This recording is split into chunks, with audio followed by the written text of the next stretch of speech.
What is the process of buying a home in Calgary, and what are some of the common mistakes first-time home buyers make? Today, we're gonna go through everything from beginning to end. Let's get right into it. So the first and most important step in the home buying process is getting your pre-approval. And this determines two things.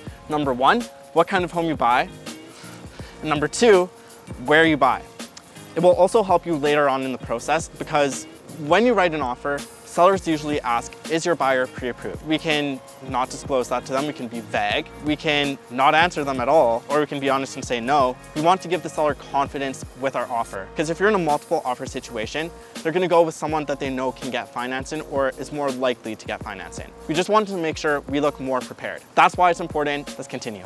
The second step in the home buying process is the in-depth needs analysis. Now, every single realtor has some version of this where they're trying to figure out what criteria you're using to look for a house. So they ask you typically how many bedrooms you want, how many bathrooms you want, what square footage you're looking for, and which area you want to move to. I think we need to get much more granular and much more specific because without me fully understanding your situation, I can't provide you with the right advice. We're gonna dive deep into your situation. We're also gonna discuss the market conditions and how that affects you, some stuff I've learned since becoming a realtor that will help you as a buyer, the process of buying a home, which you'll already know because you're watching this video, and the costs of buying a home in Calgary. So that's typically how the meeting goes, and then we discuss next steps. At this point, hopefully everything's going well, and if it is, we're gonna decide to work together. So if we do that, there's 3 documents that we need to sign, which is the Consumer Relationships Guide, the Buyer's Agreement, and the FinTrack. So step number 3 in the home buying process is the search. So I'll set you up with an auto search once I know your criteria, and I'm also gonna send you emails with a custom list of homes for you based on our conversation and what you're looking for. This is the fun phase. This is when we're house hunting. Now on to step number 4. So the 4th step of buying a house is hopefully you find something you like, then we write an offer. When we write an offer, there's several things that we do. So the first thing that I do is a CMA, which is a comparative market analysis. This is when I look at similar properties in nearby communities or the same community that has recently sold. This will let me know what the market value is because when a buyer and seller agree to a price, that is the market value. So we want to look at similar homes and make adjustments based on the finishes and location. Second thing I do is I call the listing agent, and there's 2 things I'm trying to figure out. Number 1, what's the seller's situation? And I'm gonna ask them a bunch of questions which will help us position our offer and write something that is attractive to them. The second thing I do is ask questions about the property. So are there any leaks, any mold issues, any foundation issues, anything I need to be aware of that we wouldn't be able to see easily when doing the showings? We have the purchase contract. There's 6 things that we will be working on. First is price. Second is possession. When do you want to move into the property? Third is the goods included in the sale. So typically it's keys and it's appliances. After that, we have our conditions. And there's 3 conditions that we usually have: the home inspection condition, financing, and condo document review. And then the last thing we have is the terms. Now on to the next step. Let's say your offer gets accepted. What do we do next? So if your offer gets accepted, that takes us to the 5th stage, which is the conditional period or due diligence phase. And this is pretty much when financing, home inspection, condo document review. For financing, you may need an appraisal, which will be about $315. You may or may not need that. And that's just because the lender wants to know that the asset that they're lending you money for is worth what you're paying. They don't want to lend money for something that you overpaid for.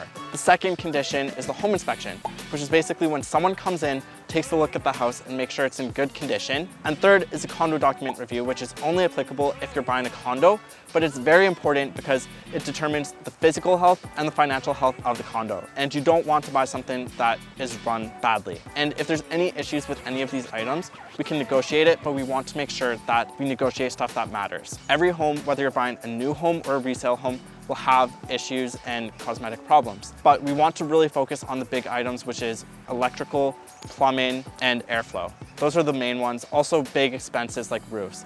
I forgot to say some of the prices. So a recap: the financing, you may need an appraisal. That'll be about $315. Home inspection, that's typically between $500 and $700.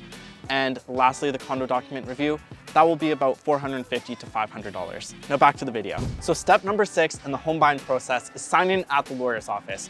Now, there's not really a way to make this sound super exciting, it's just paperwork, but the lawyers will give you way more information when you get closer to that date. So typically they reach out to you 1 to 2 weeks before possession. Let's get right into the final step, which is taking possession. As per the purchase contract, possession happens at 12 o'clock noon on the possession date that we chose. And sometimes it can run a little bit late, sometimes it can be a little bit early. It really depends on the situation. Let's get right into the buyer tips. Common mistake number one is getting a soft pre-approval or no pre-approval at all. And what a soft pre-approval is you don't send your pay stubs, you don't send your documents, they just estimate it. So when you get your pre-approval, make sure you're sending all of your documents so they can be accurate, and also make sure they give you a written pre-approval letter. That way you have something saying that your rate is locked in. And as rates are increasing as of now, that's very important. You don't want to have to pay more each month because your mortgage rates go up. So that's tip number one. Number two, possession. A lot of buyers have movers come to the house right at 12 o'clock noon possession. The reason you don't want to do this is because if possession's running late, you're paying movers for their time and they're not even able to do anything. So don't do that. I would have them come at 3 o'clock earliest. I'd recommend 5 p.m. or the next day if possible, because you don't want to be paying for someone that's not able to do their job. And the third mistake people usually make is hiring the wrong realtor.